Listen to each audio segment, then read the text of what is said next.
Hello everyone, welcome back to my channel. మీరు ఒకవేళ కొత్త వాళ్ళు అయితే please follow and subscribe me and like and share if you like the video.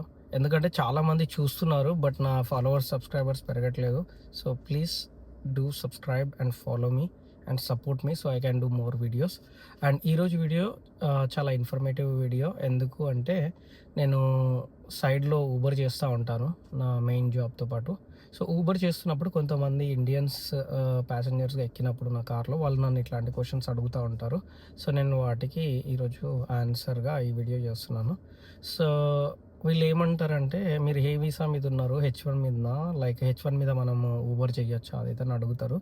So short answer is no. ఎందుకు అంటే H1, OPT, CPT ఇవన్నీ skill based visas. So మన ఎడ్యుకేషన్ని స్కిల్ని బేస్ చేసుకొని ఇస్తారు కాబట్టి మనం ఇలాంటి జాబ్స్ చేయొద్దు, ఇల్లీగల్. ఒకవేళ చేస్తే ఈ రోజు కాకపోయినా రేపు దొరుకుతాం. ఎందుకు అంటే ఈ జాబ్ అప్లై చేసినప్పుడు మనం SSN అవన్నీ ఇస్తాము అండ్ బ్యాక్గ్రౌండ్ చెక్ నడుస్తుంది దీనికి కూడా. సో ఎక్కడో ఒక చోట బయటపడుతుంది. మీరు ఫ్యూచర్లో ఇక్కడ ఉండాలి అనుకుంటే గ్రీన్ కార్డ్ ప్రాసెస్ చేసేటప్పుడు కూడా ఇట్లాంటివి రెడ్ ఫ్లాగ్ ఉంటాయి. So it's not recommended to do. And నేను నెక్స్ట్ వీడియోలో అసలు ఊబర్లో ఎలా వస్తుంది, ఎంత పర్సెంటేజ్ ఊబర్ మనకి పే చేస్తుంది, అసలు ఎంత డబ్బులు చేయొచ్చు అండ్ ఎంత ట్యాక్సులు కట్టాలి, ఇవన్నీ నేను నెక్స్ట్ వీడియోలో చెప్తాను. Thank you so much for watching and hope you guys like this video. Please do follow and subscribe me. Thank you so much.